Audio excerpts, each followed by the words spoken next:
अस्सलाम वालेकुम, कैसे हैं तमाम दोस्त। शूट करें एक फीमेल का।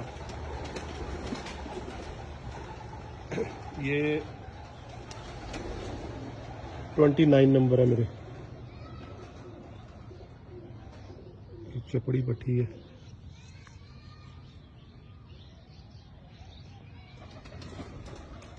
क्योंकि चपड़ों में पर्स लारे आते होते हैं।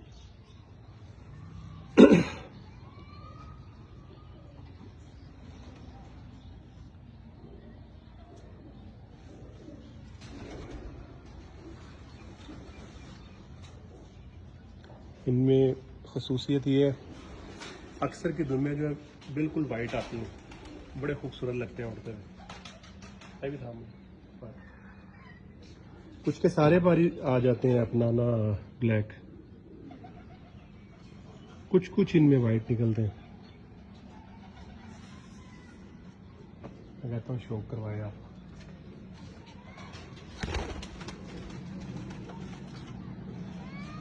थोड़ा क्लोज करके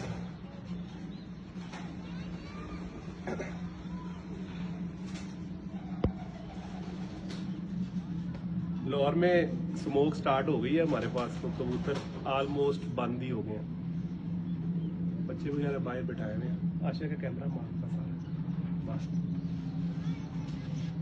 ये देखें ना, विजिबिलिटी काफ़ी कम हो गई।